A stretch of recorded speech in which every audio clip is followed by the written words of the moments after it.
2 years into the pandemic, a group of friends throw an online party with a night of games, drinking, and drugs.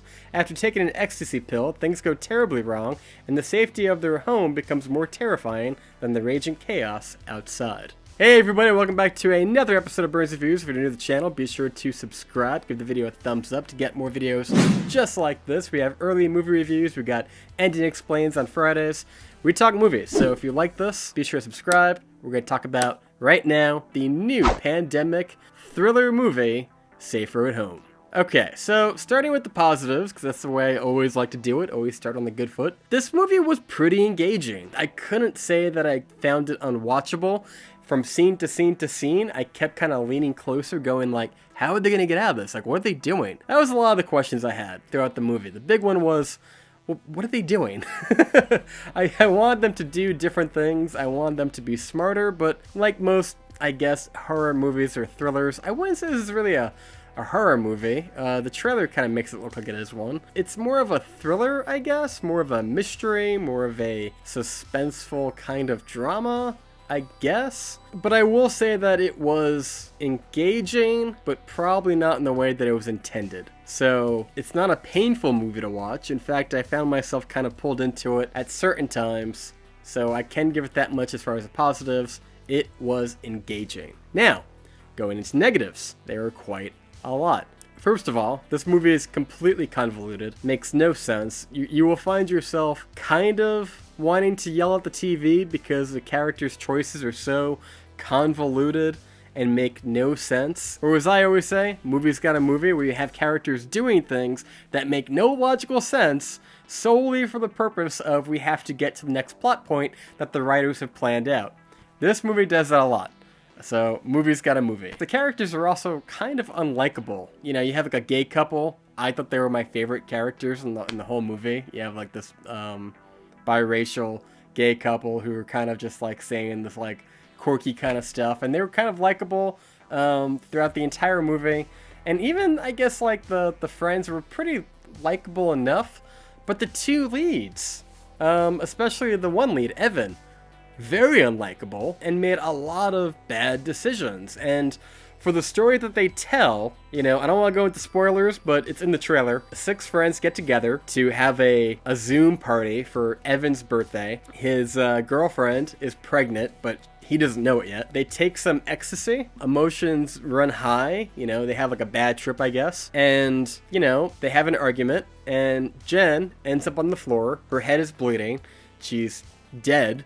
You know, and Evan, who kinda may or may not have pushed her during said argument, instead of calling 911, decides to run away and avoid the police. Because the argument being that we can't call 911 because, well, in this exaggerated version of the pandemic, where there's a new, you know, type of COVID disease that's like 3 times more advanced and kills a lot more people. The hospitals are not running. They're not going to send anybody, so we can't call 911. But at the same time, we are now living in like a fascist state because the police are out 24/7, and if we call the cops, they're just going to arrest Evan, even though he didn't mean to kill her. But the whole movie, for the most part, is Evan trying to evade the police and going to jail, or a detention center, as they say. Yeah, so that's the problem. And the main character, Evan, is not likable. He's very self-centered.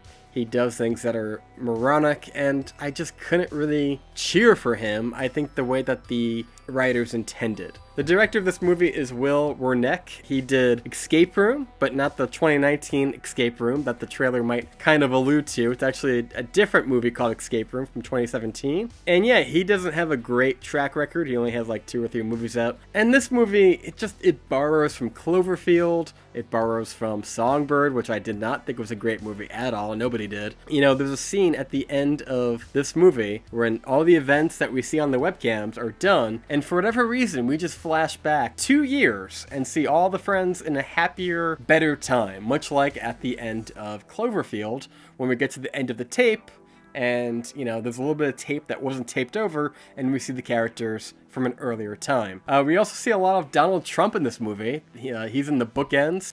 They kind of repurpose some of his dialogue and footage of him to basically kind of, you know, work the whole storyline of COVID being more extreme. And I think they try to imply that he won the election because this movie was made a while ago. I was reading the press release where they were saying that he thought this movie was profound during a pandemic, and, you know, he thought that it was a commentary.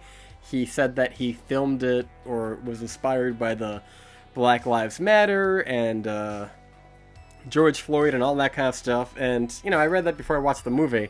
After the movie, I'm like, yeah, okay, this movie is not profound. It is so shallow. It is so surface level. And again, much like Songbird that came out not too long ago, they are exploiting a situation that we are all in right now. And it's not even done well. It doesn't have a story to tell. It's just like, I could have made this movie. You know, everything, you know, they talk about how, oh, well, we filmed it separately with different, and nobody could have interacted because, like, you know, we're in a pandemic and we're so proud of ourselves for doing that. But man, this is pretty awful. All in all, guys, in conclusion, I do think that it was a watchable film. I did kind of enjoy it, even though I was kind of hoping that the main characters would, you know, go down in flames. I kind of wanted Evan to just, like, get caught, or, you know, just watching him sweat, because I thought he was kind of a bad protagonist. So seeing him, like, potentially go down in flames was kind of how I enjoyed it, because I'm like, this guy sucks.